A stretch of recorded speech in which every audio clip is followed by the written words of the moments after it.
Are you lost without the teleprompter? Totally. Okay. Yeah, you know how that goes. UFC, combat sports. I mean, I know you went to Brown. Yeah. Hey, everybody. Welcome to the MMA podcast. I'm Karyn Bryant. What's up, everyone? Alan Jouban here.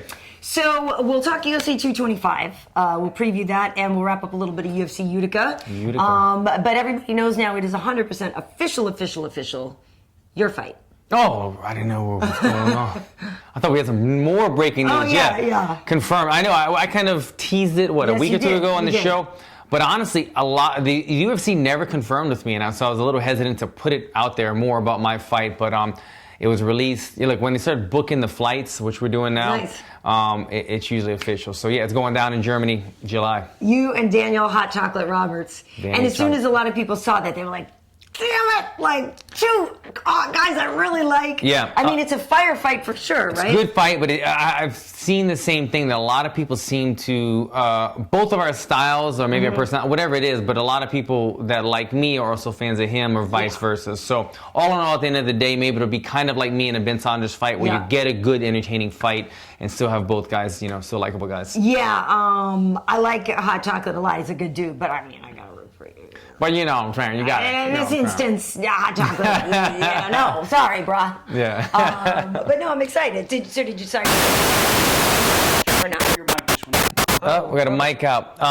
I thought about it. I thought about bringing my family to Germany with me because I wanted my son to be there. The feeling that it gave me in my last fight helped me so much. But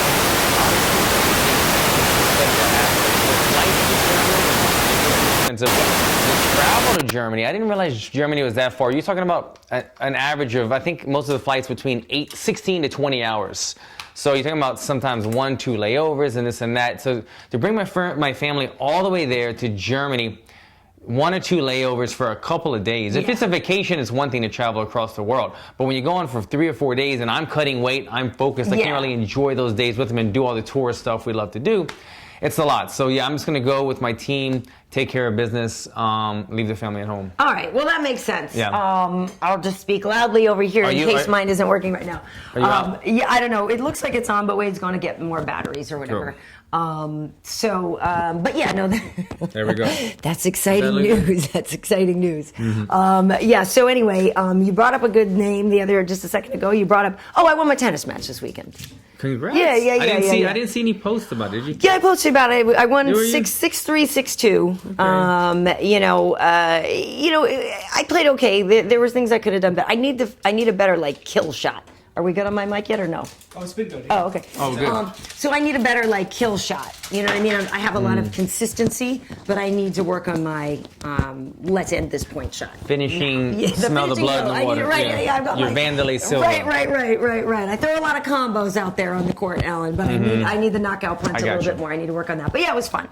Okay, so you brought up Ben Saunders. UFC Utica went down. Yeah. Obviously, Moraes was in the main event. We'll talk about that. But the Ben Saunders fight with Jake Ellenberg, that was tough for me because much like when you and Ben were fighting, I like both. You know both guys. I like both Jake good guys. and Ben a lot. Yeah.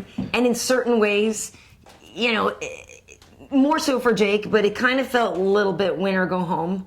Yeah. And I don't like when I kind of have that feeling about a fight, and I'm guessing it's probably go home for Jake because he had gotten cut once before, and he really. I mean, remind the audience about this. So Jake had lost 3 or 4 in a row. Yeah. He basically got his pink slip. He did. Got his pink slip. Went, and I think he flew to Las Vegas. Yeah. Flew himself to Las Vegas. Went, had a meeting with Dana White. Begged him for one more fight. They gave him the immortal. A tough fight, Matt Brown. He went out there and caught Matt Brown with a liver kick, put Matt Brown away, got the big victory, stayed in UFC. Yeah. I think since then, though, he might have gotten knocked out by Mike Perry and then another loss to Ben Saunders. So it's tough because this would put him, I'm just throwing a number out there, 1 win and maybe out of his last 6 or 7 outings. So it's not good for him. But I know he had a baby a couple of years ago. He's got 2 kids now. 2 kids now. Yeah. So Jake's a guy. I don't know him very well. You know him probably better than I do. I got to meet him when I was helping. We were both helping Bisbane train for GSP. Yeah. And so Jake's just a real good guy, down to earth guy. And so same thing. I know Ben better, but I'm watching both of these guys fight, and my sentiments on it was these are both guys that have been in the sport forever. They've got a tremendous amount of fights. They're both coming off of losses. Yeah. I felt the same way. Like I'd like to see both guys do well. I was surprised how early the finish came in the fight, though. Me too. And Jake said some of that was, really, you get knocked out or whatever, but some of it was bad luck with Masvidal. His toe got stuck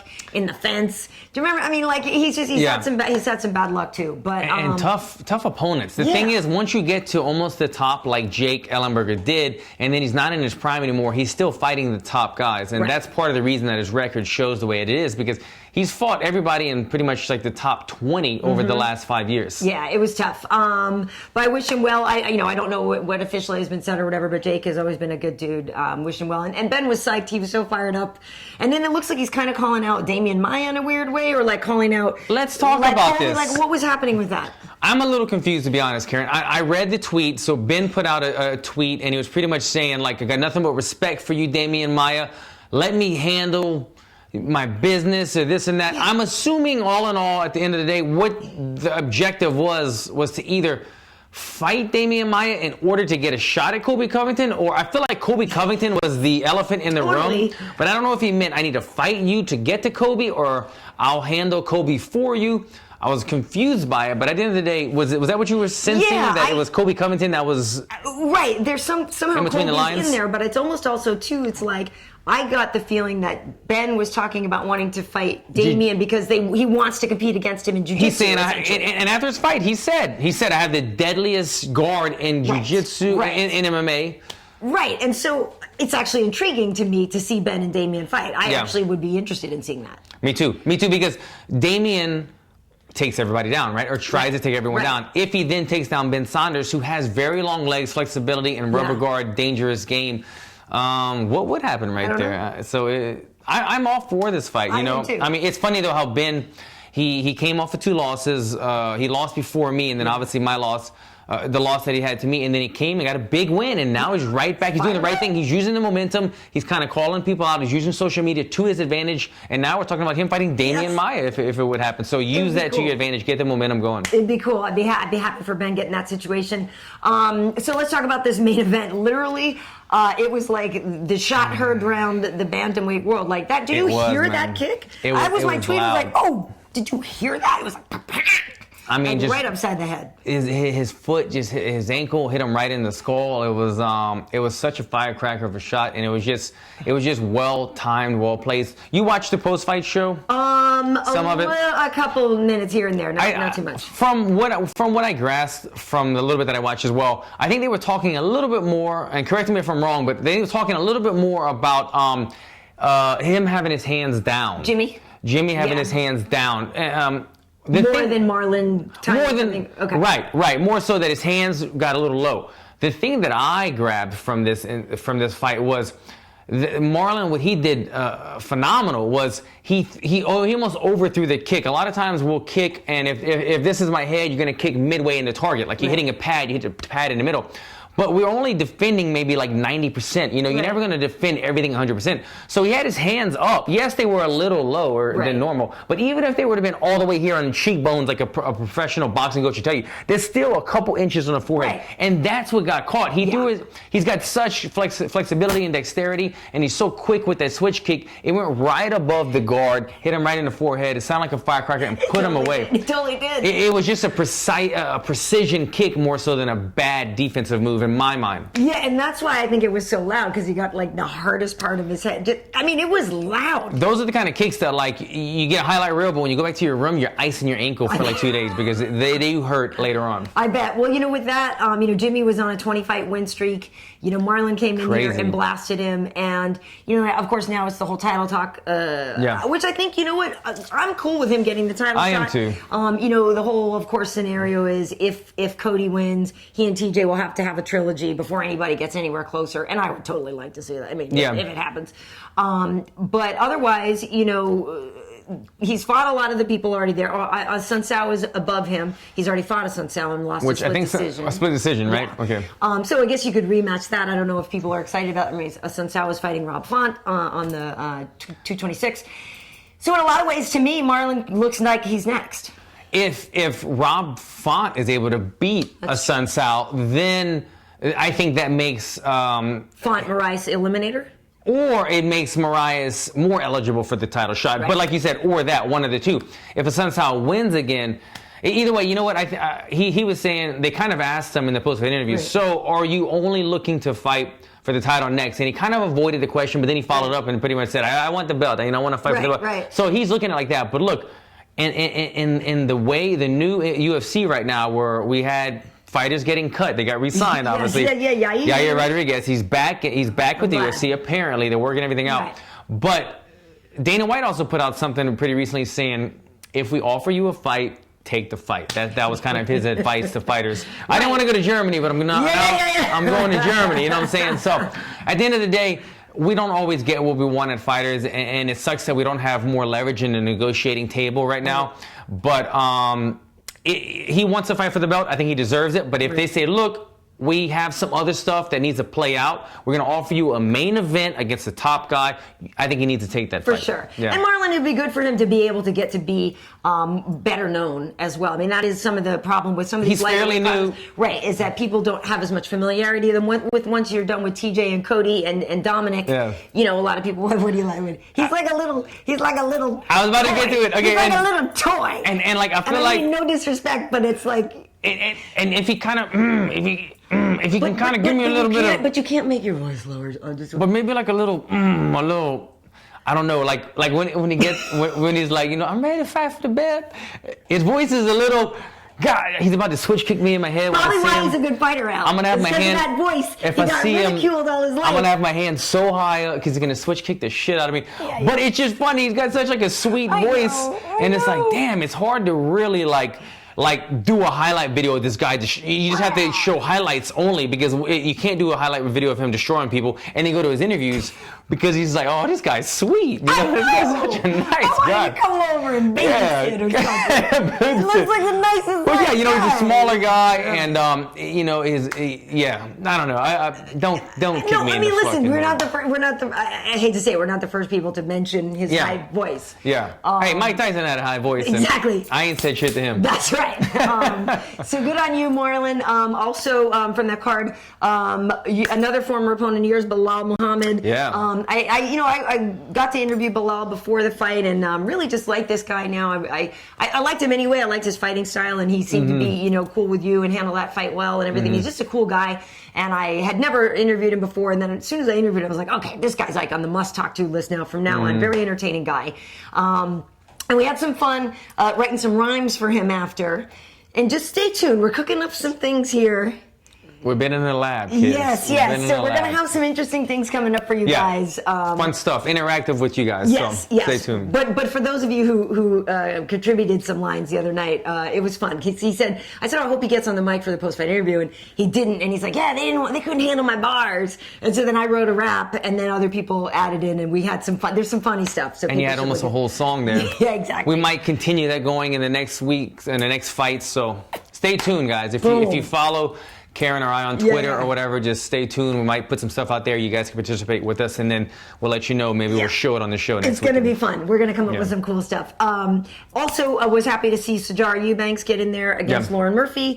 Obviously, people remember Sarge basically had won, and was going to fight for the title on The Ultimate Fighter against Nico, and then Sarge didn't make weight. She had a terrible weight cut and everything, couldn't do it. So Nico ended up fighting Roxy Modafferi, and Nico was our champion. So I'm looking forward to now Sarge is here, and she, the weight cut seemed to go great. She had a good good weight cut on this one. Solid fight with Lauren, who's a much more, she's a lot taller, and Sarge is yoked though. It's not like she was like out imposed. She's yoked, but she's small, like she's not very tall, But I was very happy to see her in there. So all in all, I mean, let's be honest, there was a couple of let me go make a sandwich fights on that card, but I was so back and forth. It was a Friday card, right? The Friday card alone it shook me. I was like, what day? The rest of my weekend fell out of place and everything. But there was some fights that I loved, some fights that I didn't love. Like you said, the Bilal fight. And speaking of Bilal in the fight, he fought during Ramadan. And I felt like I could tell. I felt like his body looked a little bit different from past fights with me, and I mean just past fights that he's had, he's usually a little bit more jacked looking. He looked a little bit softer, and I think it might have been in part due to him training and fighting during Ramadan. So props on him. He went in there and fought a debuter during Ramadan. It could have ended horribly wrong and really taken his momentum out, down, but he went in there, finished, or he got the decision win, correct? Yeah. Got the decision win, but did so during Ramadan and kept his momentum going. Which means he doesn't eat from while the sun is up, basically, right? So he would train without being able to go replenish and stuff until later that night. So yeah, just mentally, such a tough guy. What an edge, you know what I mean, to have over somebody. And that's what he says. You always got to take the positive with everything, and he says that. I feel like it gives me such a mental advantage on all my opponents, and look, that's the best way to move forward with it. If you're gonna be sitting there just crying all day, like I can't eat, that ain't right. But yeah, exactly. You know what I mean? But he's taking it, and he's like, look, it gives me that mental advantage over all my opponents. It toughens him up, and he went there and got the W. Nice. All right. So now, before we move on to 225, let's before you move on, see what people are kind of hoping to hear what you wrote. My bar? Oh, okay. You want to hear some of it? So the you one got it memorized? I think the one I wrote the other day, just the part I wrote, I put, I couldn't eat because of Ramadan, but now the fight has come and gone. I got the will to win, beat your face with my shin, and I'ma keep pushing on till the title I win. Something like that. And I'ma keep cracking chumps till the title I win. Boom. And then from there, people started tweeting so then their own people stuff, added on some and things. it started going and going. Right. But I mean, I was pretty proud of. I didn't eat because of Ramadan, but now the fight has think about it. You're using Bilal, Muhammad, and Ramadan. Like, well, I didn't put Bilal Muhammad on the title. If I had done more rhymes, I mean, because Bilal, y'all, you know, you better sprawl, because I'm going to get you're back against the wall. I mean, I can Bilal rhyme all day if we really being honest about it. But it's fun. And she's a woman of many words. I love. And so I gotta work on my flow. I gotta go home. Well, that's the thing. My flow is not great. It's all good. But I can write all the rhymes. So, but it's going to be a collaborative thing, like you said, Alan. So stay with us. We're cooking up some fun stuff here. Cool. Lastly, we've got a question: are you Muslim? No, I'm not Muslim. I have a lot of Muslim friends. I've had Muslim friends ever since probably even in high school. But also in college and stuff. I'm just kind of a person who just likes people, don't really care where you come from, don't really care what your religion is. Are you cool? Awesome. You know what I mean? So that's where I go. But no, I'm not Muslim. I'm not Muslim either. No, it's funny though, because I've been to some Muslim countries just traveling, and the cool thing is I kind of blend in some places. So I feel like, there are places that I can go around the world, which I like, that I can blend in, as long as I, am culturally appropriate, cover my shoulders and all that stuff. I like that feeling of being able to go around the world and blend. You blend a lot of places too, probably. We're a blended type podcast. We're for the blended people, guys. So totally. We hit a lot of demographics on this show. Totally. People's Podcast. The People's Podcast. Yes. Come on. We all are welcome. Right? Isn't that from Português? All are welcome. Remember that little lady? All are welcome. That's it, man. Step into the light. All right. Is there any more questions? We're the mixed breeds. Totally the mix. That makes us stronger, though. All the crap gets genetically. The weak stuff is out. We're only the strong. I didn't even have braces. I didn't even have braces. Me neither. I got a little snaggle coming at the bottom. That's all right. But like a lot of model dudes have like something, they can't be like perfect, right? So you have like one tooth or like a scar, just to be like. Versace didn't seem to mind. Yeah, that's what I'm they saying. didn't mind. Although if you look at a Versace ad, you can see my my warped knuckle on one of them. I'm doing something like this, and it stands out. They didn't Photoshop it? They didn't Photoshop it. They didn't notice it, I guess. Thank God. Oh, we forgot to talk about on the card, though. Co-main event. Oh, yes. Co-main event. Vincent Pichel and Gregor Gillespie. Gregor Gillespie. Apparently, this guy loves fishing, Karyn Bryant. I had no idea. I mean, I hadn't seen his interviews, but apparently everyone else knew that all this guy talks about is fishing. Yeah. He's doing his interview. He's like reeling in fish the whole time. Yes. Super excited to go fishing. Aside from that, he really knows. He's got so much going for him. I mean, he's looked outstanding. Vince is a guy that has been training with me at Muscle Farm a little bit. I haven't seen all of Vince's fights, but he came into Muscle Farm a couple weeks ago to start training with us. Muscle Farm team is still kind of new, fairly new, but he came in pretty much saying, I'm fighting a wrestler. I need to work on my wrestling. He's a pretty much well-rounded. I think they said on the stats that he has a bunch of takedowns, and he had never been Vince. Okay. I think I could be wrong, but I thought they said that he had already landed like above 10 takedowns in his UFC fights, and he had not been taken down yet. In comes Gregor. Enter Gregor, and he takes him down relentlessly over and over again. But what I'm getting at, though, is I'm not sure how much wrestling Vince was really doing. I did train with him, and he was training very hard at Muscle Farm. But we're doing kind of like jiu-jitsu and this and that, a little mix of everything. It wasn't like hardcore wrestling with like collegiate wrestler type guys all day. And I think if you fight a guy like Gregor, you really need to be doing that because the guy is relentless on the ground. You saw a couple times, even when he failed on the first attempt, he reshot again. He's able to get it. He's got good stand-up. My question is against him is he seems like an undersized lightweight. He's not. Yeah, he's not a huge guy. Vince is a bigger guy. Big dude. Yeah, Gregor is not huge, but he has his wrestling record is ridiculous and like this incredible, multiple-time D1, whatever. He's not huge, and so maybe some of these bigger once he starts climbing the division, yes. But his wrestling is so good. Good, and he's got pretty good hands. I mean, he didn't. I think he was hesitant to test his hands too much against a guy like Vince who has power. But he kind of has that Frankie Edgar-esque type style where he's a little bit. I was just thinking of Frankie. A little bit undersized, very, very tough, great wrestling. His hands are coming along. His hands aren't quite where Frankie's are. Frankie has phenomenal hands.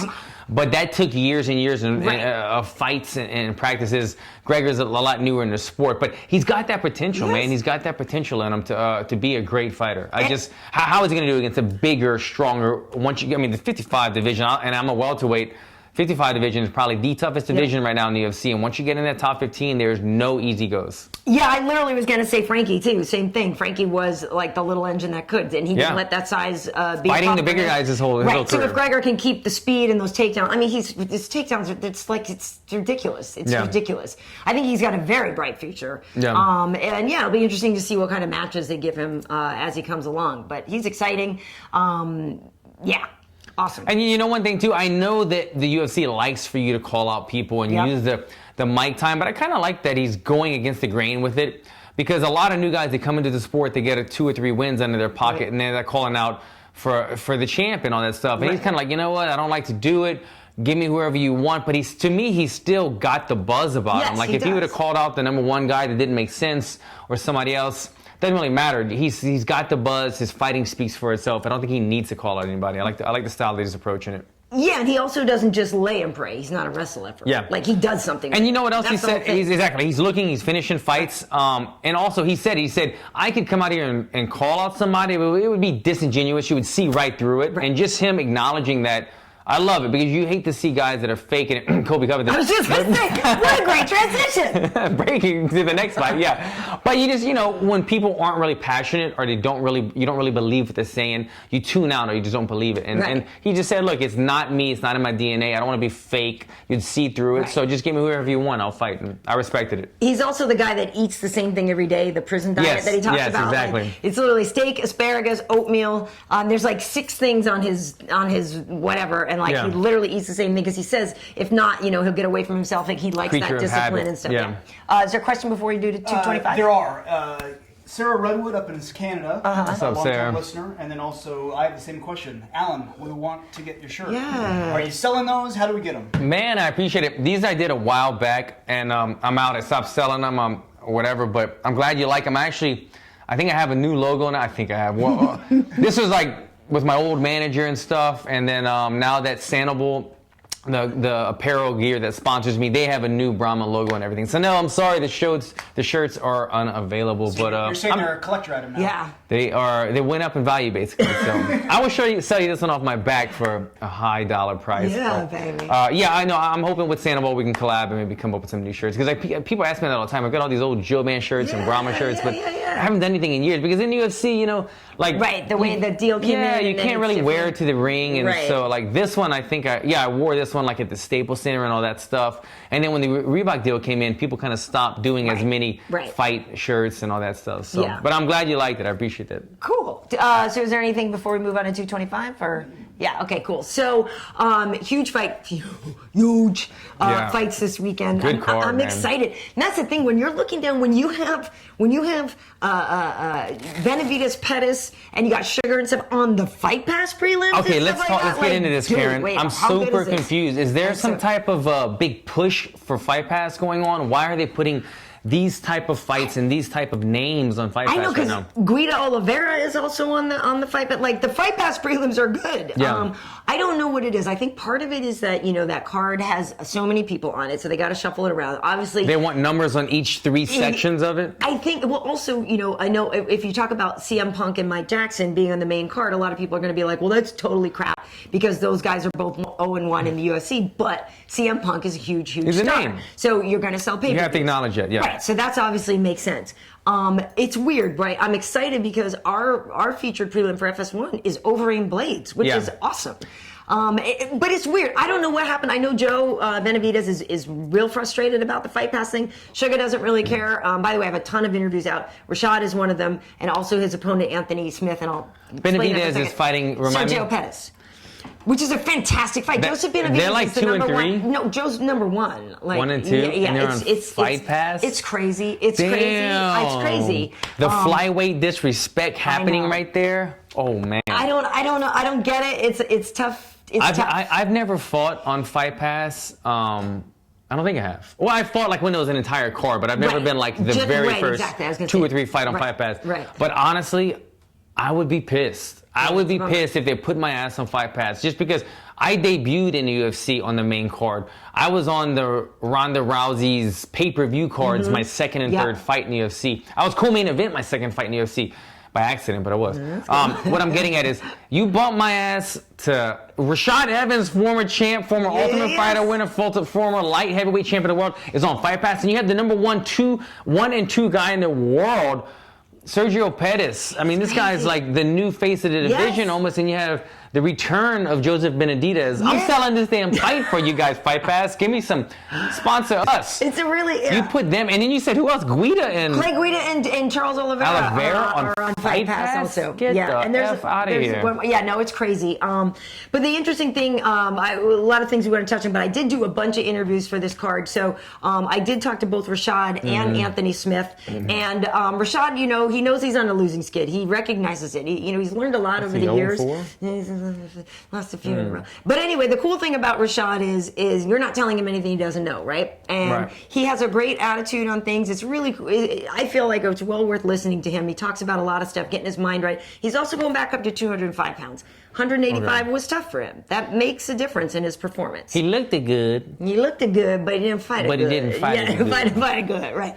And then the other side of the coin is Anthony Smith is actually, it's so interesting because I had tweeted out this interview. That's who he's fighting. So he's fighting Anthony Smith, and Anthony Smith is like, tweets out, I'm really disappointed in you and Rashad. And Rashad's like, wait, what? About what?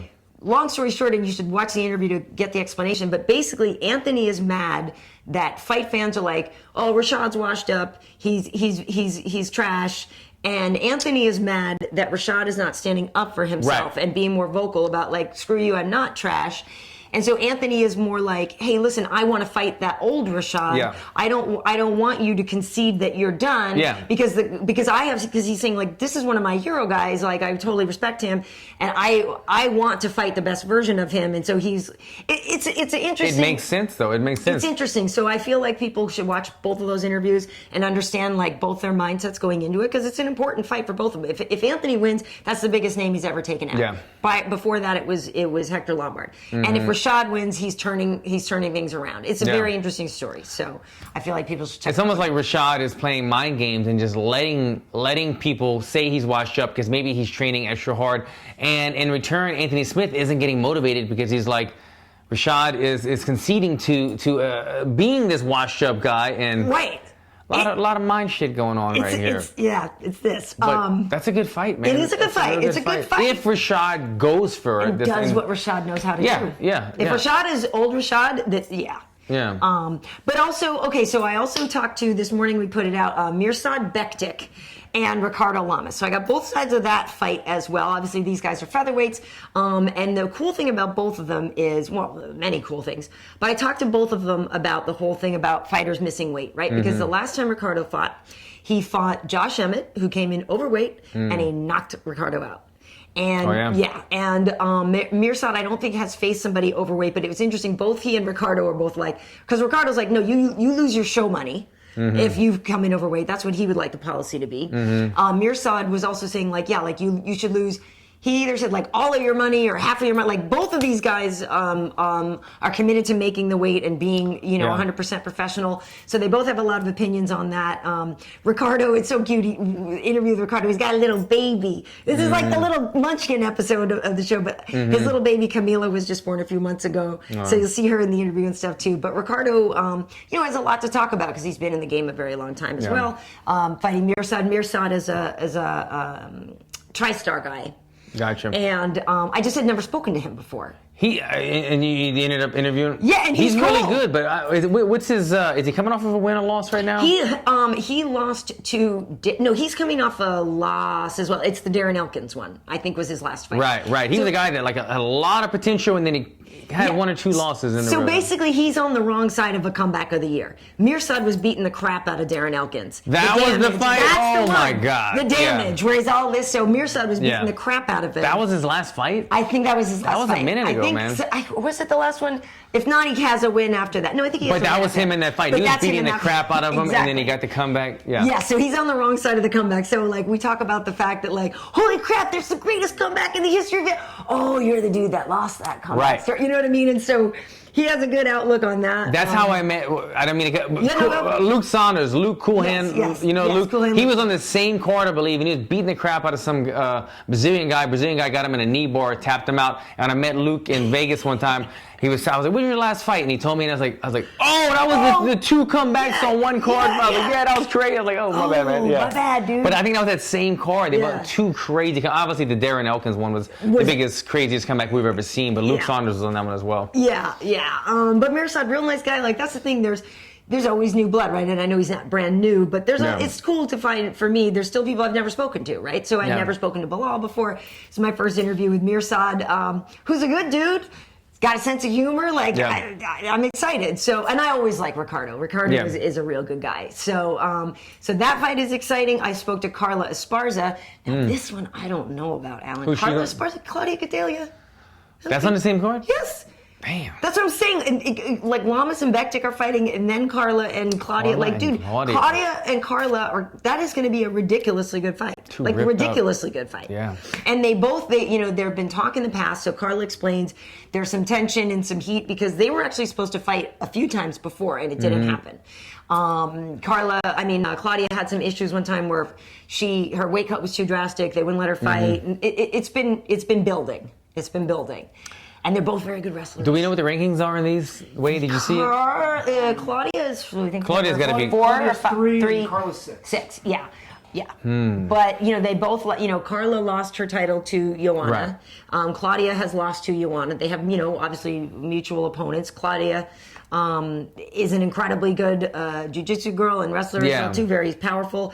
But Carla even said, she's like, we have a very similar styles. Very similar. It's I don't know who's going to win. There's so many girls in that division that are very similar matchups. When we did the Claudia versus who's the number 1 girl, number 2 girl? Rose? Rose. The other Brazilian, Andrade. Yeah. A lot of these girls. You're the female Alan Jouban. Yeah. She has the same haircut and everything. I saw her in the elevator. Yeah. I like her. She's cool. Ripped up, but a lot of these girls are just very, very good grapplers with good hands. And there's so many interesting matchups, and a lot of them are built the same as well. Aside from Rose and Joanna, you have these 3 or 4. Like Tisha Torres is exactly. You have all those 4 4 girls that are very stocky, very cut up, very good grapplers, and they make these very interesting matchups. I think Carla's the kind of the more collegiate freestyle, better wrestler. Yes. But Claudia Gadelha, she's just so tough and durable, and she's a higher level submission expert, I would imagine. So interesting matchup. Very good. That one's great. And then again,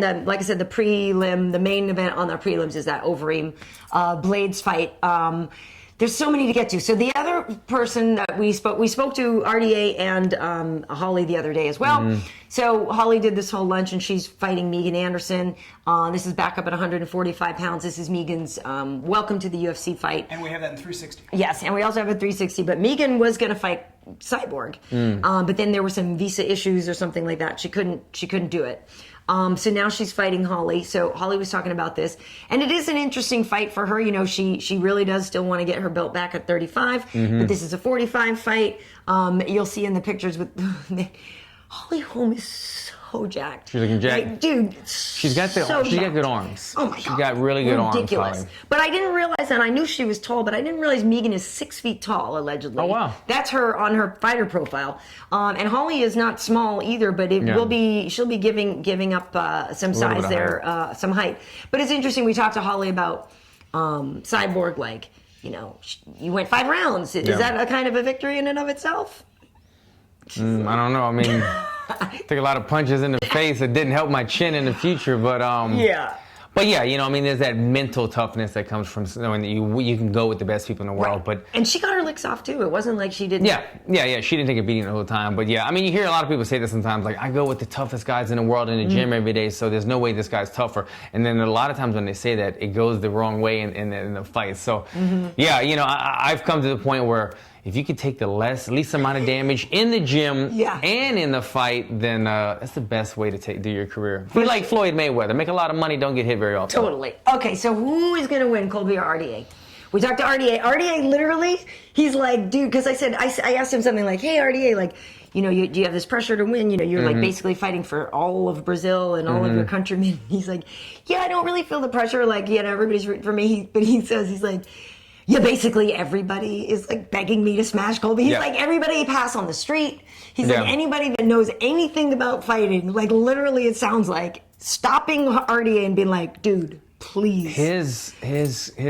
His popularity will skyrocket with a victory with a finish over Colby. Do you think he's going to do now. it though? I mean, Colby can wrestle. It's not like Colby is bad. You know, whatever you feel about his verbal antics, you know, I don't really care for his shtick. Yeah. But he can fight. I mean, I think RDA is better. He's tough, and he's got a good gas tank. Yeah. It's a good matchup. It's going to be tough to see. I mean, is it going to be a stand-up battle mixed with some takedowns now and then? I don't see one guy dominating the other guy in the grappling department. I think there'll be the scramble type things. One guy will get a takedown, but I think nobody will be held down for a long time. I don't think Colby will be able to hold RDA down for a very long time. He might get a takedown on him, but I see RDA getting up, working his way. He's a smart fighter. This is a former ex-champion right now, and a good grappler and jiu-jitsu guy. He will find a way to wall walk, get up to back to his feet and make it a striking match. And I feel like in the striking department, you got to favor RDA. He's the better striker. Yes. So I feel like these guys will be getting busted up. These guys' faces are going to get busted up, and this fight is going to be a lot of scrambles. It's going to be a real fun fight. I think so too, and I agree with you on the striking thing because, you know, RDA does train with Jason Perillo, who is very, very good. And if you are comparing, you know, and again, nobody's busting here on Damian Maia, but Colby was getting touched up by Damian when they were standing up. Damian was landing on him, and I think we could all agree that RDA is a better boxer than Damian. Agreed. You know, RDA is smaller, it doesn't have those lanky arms and stuff, but you would think that, yes, RDA would be able to land on Colby based on what we've seen in the past from Colby's boxing defense or whatever. But yeah, it's going to be interesting. Like, in a way, you know, as I was saying to RDA, you have this pressure to win, everybody wants you to win, but like, there's way more pressure on Colby to back up his shtick. Like, way more pressure. Yeah, because what if he gets beat down after all the stuff he's been talking? Are you working this show? Yes, I am. So you'll be at the desk? Yes. So you could be, in essence, if Colby wins, you could be live on the air doing an interview. Potentially, yes. If we do a Colby. talk back, because it's only in Chicago. Sometimes we don't do those talk backs when it's international. But yes, potentially we could be. So then Karyn has to go into the... Colby Covington, what a great performance. What do you see next in your future? Because the future looks bright for you, my man. And she's like, son of a bitch. No, it's just, like I said, like, again, it's That's weird. tough. It's so Interviewing funny. people that, you know, you don't have a personal...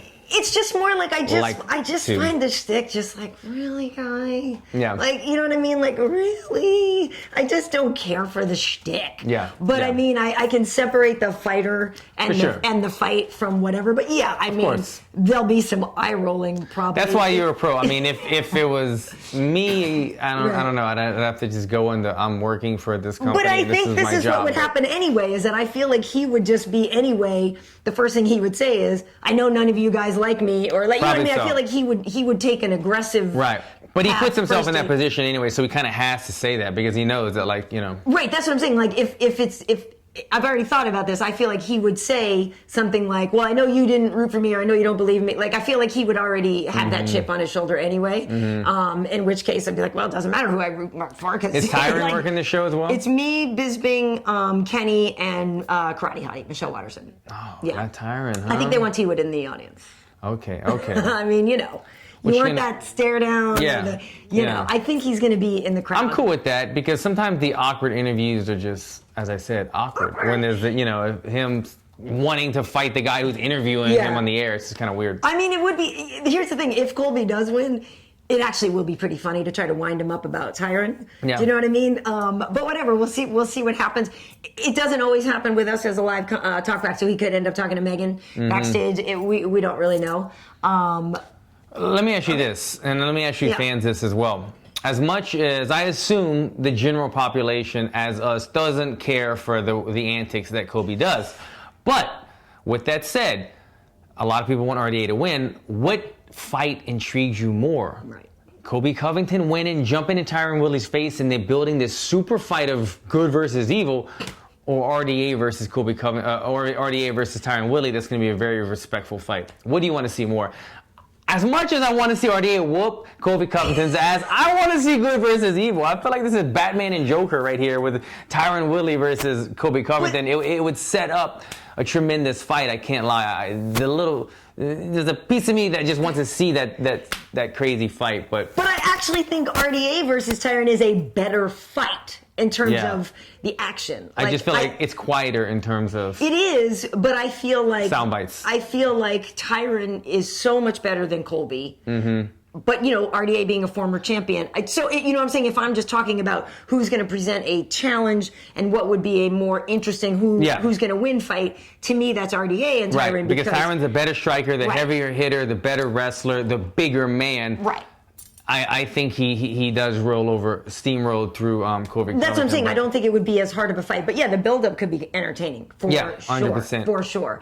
So who do you like in the main event? Obviously, it's a rematch of the champ, Robert Whittaker, and I love you. I love you. I love you. Don't forget Jesus. I'm such a Yoel Romero fan. Like, I actually really like both these dudes a lot. Met Whittaker when he won Tough Smashes. I was down in Australia. I got to meet him before he even fought for that, and I knew right then that he had such a good head on his shoulders and a very respectful guy and just like the right mindset. Fought through some setbacks at welterweight, moved up to 85. Like, really, the guy is just doing it right in my mind. But Yoel Romero, like that dude, he's like the best villain and the most entertaining. And he's not even a bad guy, but he plays that villain role so well. He's just like goofy in his voice, and to think that the man is, what is this man? Oh is he 40? He's 40. 41 now, 42, and he's still doing backflips at the warm up, and his knees haven't. Unbelievable. I mean, he just doesn't seem human in the way that guys age and stuff. He's still, when you get 40, you guys start losing testosterone, they start thinning out. You remember Randy Couture, when Randy Couture was fighting at like 40, 41? Yeah. He was like skinny and everything. Yoel Romero still has like a 25-year-old body, still got the athleticism. He's still throwing flying knees to a 6'2" tall Weidman. Well, Weidman was shooting in, but you get what I'm saying. He's still got that explosiveness. Who has gotten better since the first match? For Yoel, it was more of an endurance issue in that fight. Yes, and maybe he's learned some things from that fight, where on the other side of things, the champion, he's been out for quite a while, right? He's been injured. But also, Robert, I believe, injured his knee during the fight, right? So it's like, it's weird to me, because in my mind, I actually say, and still, I think. Yeah. But it's like, I don't have 100%, oh my God, because when you do watch Yoel people, he just like wrecks people. Well, it's hard to predict Yoel fights, because now that we've seen him inside the octagon against high level, we see a little bit more what his style and striking is about. But it's hard to predict when you look at what happened with Luke Rockhold, when you look at what happened with Lyoto Machida. Sometimes he takes guys down, sometimes he can't take guys down, as he did the last time these two guys fought. But when he does get you down, or when he does land some flying knee or explosive shot, it's fight finishing type power that's backed behind it. So it's very hard to predict because a lot of these things that he does may not finish fights with other people, but he's got so much power behind everything and explosiveness that he can finish a fight at any second. Yeah, it's tough. And I remember I'd mentioned to you before, Alan, and maybe we need to do this because sometimes when we were trying to give our predictions, we're not really sure. But what I was thinking, I'd mentioned to you before, we should write them down at some point in this week and seal them in an envelope so that we can't say like, oh, that's who I picked. Because I can't, I haven't really started watching all my fight tape yet for the week. I have my stuff. And so like in my mind, there's certain people I think are going to win. Yeah, that's kind of But then once I start actually really doing more of the research and rewatching fights, then I remember like I might remember or be reminded, oh shoot, Colby actually is good at something that I forgot he was good at, right? Or I forgot he's not good at something that I thought he was. All right, so you want to write down our picks for the main card and Overeem? Yeah, maybe. Okay. And and Fight Pass. I was just gonna say there's a lot of them. We could do the whole thing. I have to do it for work for DraftKings. Okay, but sometimes DraftKings you have to just pick somebody because you can afford them, like, or that's all your money's left. It's not necessarily who you actually think is going to. I feel like this is the card that's worthwhile just going through the whole roster. Let's do it. All right. Let's just see who gets the best 12 fights. Whatever. Right, and we'll unwrap it on we'll like film ourselves, like we'll do a Insta story of us, like sealing up our picks or something. Cause God dang, this is hard. Yeah, a lot of good fights. This is hard. We'll do it. All right. And then we'll reveal them after, on the show. Cool. Any questions here? I know I gotta get. The daughter has a dentist appointment in a bit. I gotta get her too. We do. Let's see. Karyn, we've got a lot of questions, and I know you can answer this, but a lot of questions about ESPN, and are you going? And I hope so. Maybe get them to tweet ESPN. Yes, we shall see. There's a lot of stuff that is still up in the air, and I would hope so. I would, of course, want to. I'm hoping to get into the contributor wing of the UFC Hall of Fame one day. You know what I mean? Like, seriously, this is a great gig. I love the sport. I mean, I think it would be amazing. And so there's part of the thing that leads me to believe yes, but there's things that, for a lot of us have not all been worked out yet. The other question too, there's a lot of questions like the shows that we do for Fox, UFC Now, UFC One-on-One. I mean, UFC Now's the fight thing, UFC Tonight, but there's a lot of shows that we don't know. Are they going to want to do those too? Right. We don't know. There's a lot up in the air. So I would say I want to, I hope to. But yeah, tweet it. So you mean like a show like, let's say, UFC Tonight that filmed every Wednesday? Yeah. If the ESPN would just go and pick up the exact same show, or it would just be a similar type show with the same talent? Yeah, I mean, I don't know, because that's a show that Fox produces. Right. So UFC Tonight is a Fox show that they do. So if it went to ESPN and they said they wanted to keep UFC Tonight, it would be then produced. So there would be by different. ESPN. Right. So it would be different because it would be produced by. Yeah, but I mean, the thing about it is let's be honest, our sport is not as mainstream to where there's a ton of people that know it, right? So I believe that the people that I work with, the analysts, that they know what they're talking about. Yeah. So to me, it's sort of like, why fix something that isn't broken? Like, why would you go and reinvent the wheel? And also, if you're going to a new place, wouldn't you maybe would want some familiarity to bring the people over so that different network, but especially with one another too. You guys, so I would imagine there'd be some new people, and Brett Okamoto's totally cool, and there's probably stuff like that, but it hasn't all been decided. But I can tell you right now,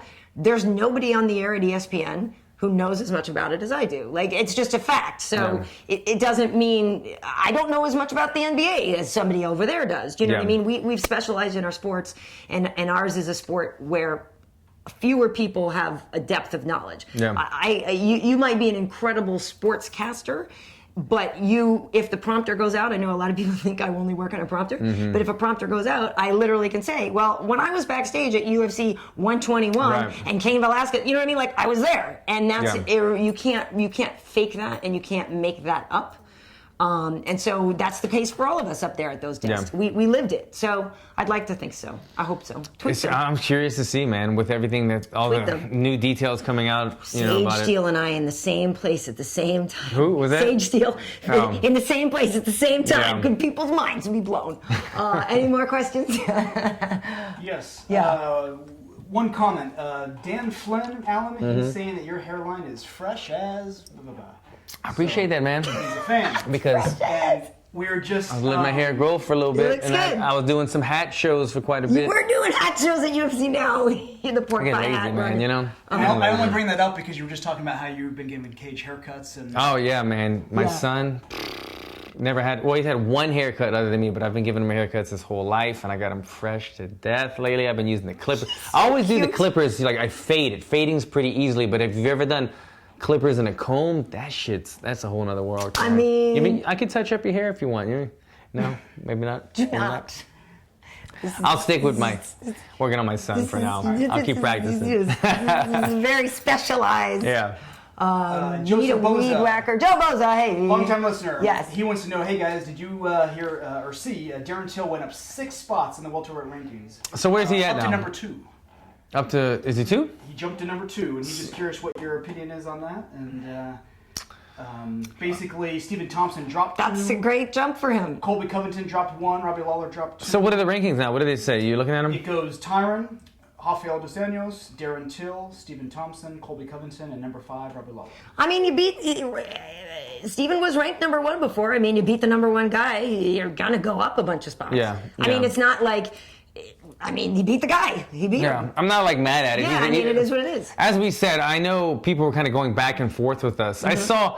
I saw on the page, on our YouTube page, this segment that we put out where we're breaking down the Darren Till, Wonderboy Thompson fight. Normally there's a whole lot of thumbs ups and very few thumbs up. There was a bunch of thumbs down. All the Till supporters. There were like 30%, exactly. Yeah. All the Till supporters were just automatically not happy with this. But look, we told it exactly how it is. And as I said, we have a very knowledgeable opinion, and we gave you guys that. With that said, we both still like Till. He's in my division. Saying. Just saying you didn't win the fight doesn't mean the guy's an a-hole. Yeah, I still like watching him fight, and I think he's a really good fighter, and he's a good talker and everything. It's just the fact that I didn't have him winning the fight, and he missed weight. I didn't support him getting the win and jumping up that much in the division. But with that said, he's still a great fighter with a bright future. For sure. I mean, good for him, and his fans are so passionate that they just couldn't separate the opinion on the fight versus and then they took it to be an opinion on the whole one or the other on the person. It's not the case. Yeah.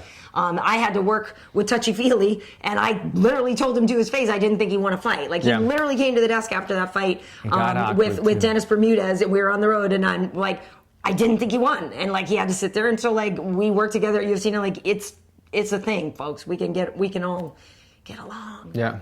So I'm excited to see what Darren Till does next. Like the dude's good, just needs to make weight. Keep saying how you feel, He just needs Karyn. to make weight because that's his job. Yeah. Another question: did you hear Yair Rodriguez is back? Coming back, to UFC 228. That's interesting. Do you think Dana had eat some crow, or what do you think? That's interesting. I'm not sure. I think Yair Rodriguez is managed by CAA. And so I think maybe some really good agents or managers over at CAA probably got on the phone with IMG or UFC and everybody said, look, come on, you got a guy you got all this pushing behind. He's sponsored. He's a Reebok sponsored athlete. He's a tremendous fighter. He's one of the guys that could be the next face of the division. Let's work something out. I think Yair Rodriguez I would imagine he probably called the UFC as well and just said, look, he's such a nice guy. I would think, he's the one going, come on, guys. Like, this is my life. This is my passion. I'm a young guy. This is what I do. I want to be the... And I feel like... I think the UFC acted too quickly. I think they were trying to make an example out of him. As I said, Dana put out something a little bit while later saying, if we offer you a fight, take it. And when I didn't want the Germany fight, they didn't speak to me for 3 weeks. So I think the UFC... right now, at this stage in the game, they're at a point where they don't want to argue too much. They want to just do what they want to do, and we have to let them do that. But I'm glad they brought Yair Rodriguez back. Oh, me too. He's an exciting fighter. He just, that Frankie fight was a little too much too soon. But he's an exciting fighter. I'm glad he's back. And watching him versus Magomed Sharipov would be really good. I'm glad that's the fight that's happening, too. Yeah, for sure. Can you say Magomed Sharipov? No, I cannot, but I'm just going to nod my head about that fight. It's a good fight. It's a really good fight, those two guys. And last 2 things. Lastly, I gotta go. Lastly, Karyn, Bill of the Basis is wondering what's that? Who's that shirt? This is a Roots of Fight Muay Thai shirt. Roots of Fight. Going back to like their first run of shirts and stuff like that. I like this one very much. Roots of Fight. I don't know if they still make this one. Man, you guys but are unlike really... Alan, I will not sell you the shirt off my back. This is mine. You guys are really critiquing our clothes today. And my last thing is going back to Alan's shirt. Alan, Sarah Redwood writes, name your price, my parents are loaded, and they'll buy me anything I want. DM me. Hit me up on social media. We're going to talk. I like your style. They can sponsor the MMA podcast. Brought to you by Sarah's mom. Sarah, you said Redwood. Sarah Redwood's mom and dad. Redwood all day. My parents are loaded. I love it. Sarah Redwood. Right on, Sarah Redwood. Let's stay in touch. Welcome to the Sarah Keep Redwood watching. MMA Heat podcast. Let's stay in touch, Sarah. Live from the south of France. Because apparently if they're loaded, we can go on the road more. That'd be nice. That'd be Have your nice. parents call us, Sarah. Yes, Sarah. I wouldn't mind being in France right now at the French Open. I wouldn't mind that at all. We got good fans. Cool. All right. So, yes, like you said, I'm working this weekend. It's me, the recently retired Michael Bisping, Kenny Florian, and Michelle Watterson. We also have UFC tonight. Got a bunch of people coming in on that. So, yeah. And like I said, ton of interviews out for UFC 225. So just go to MMAHeat.com. Follow me on Twitter at Karyn Bryant. On Instagram, I'm KB Heat. Well done. At Alan Jouban across the board, guys. Thanks for tuning in. Cool. See you next time. Peace.